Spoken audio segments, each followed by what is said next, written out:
Hey guys, I'm back. Today was a pull day, so back in biceps. Started off with some foam rolling and some dynamic stretching. I really like to foam roll again. It just kind of loosens up and activates all my muscles. And jump roping went well today as well. I've been getting really good at my double unders and especially my crossovers. Here I did, so this is a double under with one crossover, and I think I did 16. And this is the most I've ever done of this before, so I was very happy. And I was able to keep going, connected with other stuff. So this was kind of like the ideal run because, I didn't stop by failing. I stopped on purpose. Today I was deadlifting, decided to hit a heavy, I was going to go 5 sets of 3, but I decided to just do 3 sets of 3 because I was really fatigued.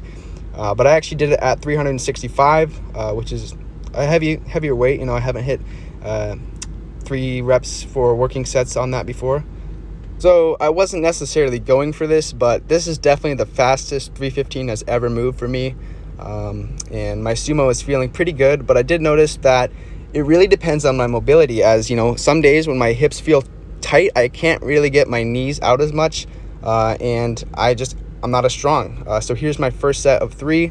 I also noticed that when I've been trying to sit my hips through a lot and start with my chest pretty vertical, which I don't think I'm as strong from. I think that when I start a little bit more over, with my shoulders over the bar, that I'm a lot stronger from that starting position, as I always have a very hard time getting the bar initially off the ground when I try to pull it completely vertically, whereas if I am over the bar more, it goes up faster. And you just saw me fix my belt there. This belt is so annoying. It's the best belt I have available, but it keeps coming undone. So here it had just come undone, and I decided to just finish the set off without a belt.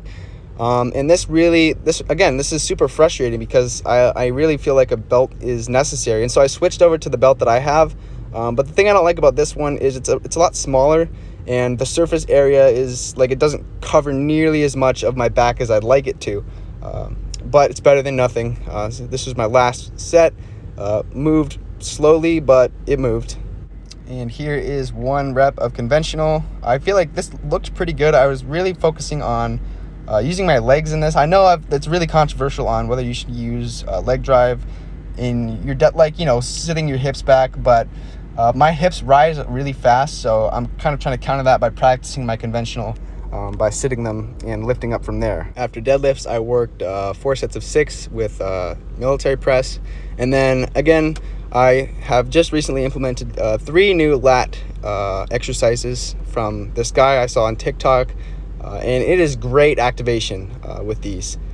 So recently, I've been thinking on whether I like to train alone or with people.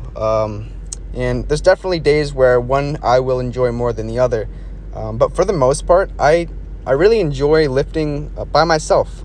So I think the reason for this is because I'm really able to get into my own space. I don't have to take my headphones out, and I can really imagine especially with the heavier lifts, I always have to put myself in this position, this angry kind of use all of the stress, in my life to kind of center that on lifting. And that's why lifting is such a great outlet for me. But this isn't to say I don't enjoy lifting with my friends, as, I lift with Ian and I lift with Patrick, and I love doing that. But when it comes to a day that is going to be significantly harder, I wouldn't really want to train a leg day with a friend. Or even today, I was thankful that I was able to lift alone because of how hard that 3x3 was at 365. Because again, when you're lifting with friends, you have to talk to them. It's not a bad thing. I don't not enjoy talking to my friends while I'm lifting. It's a great experience, but I think I'm able to perform better when I am able to have, the entire rest period in between sets to just sit down and think, and to look at the bar and to visualize, lifting it.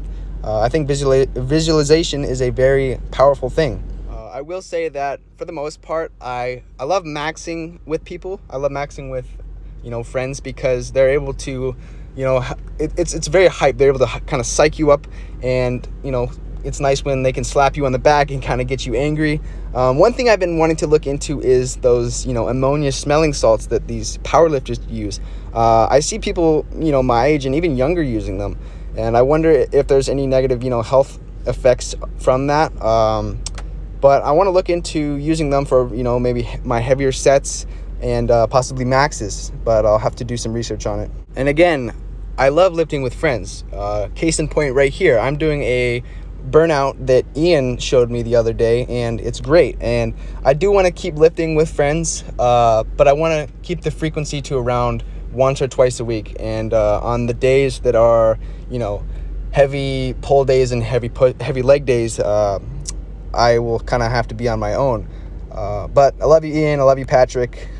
Let's hit chest together sometime, as I feel like chest is the least, psyched I have to get for my lifts. And really quick, I want to mention how that burnout works, just because I feel like it is a great thing, for building size and hypertrophy for your biceps. So what Ian showed me is you do 10 reps with it, and then you rest for like 1 second, and then 9 reps, and you do that all the way down to 0. But that's going to be it for today's video. I thank any of you guys that stuck till the end. If you like this video, share it with your friends. If you really like it, subscribe. I appreciate it, guys. Thank you. Bye.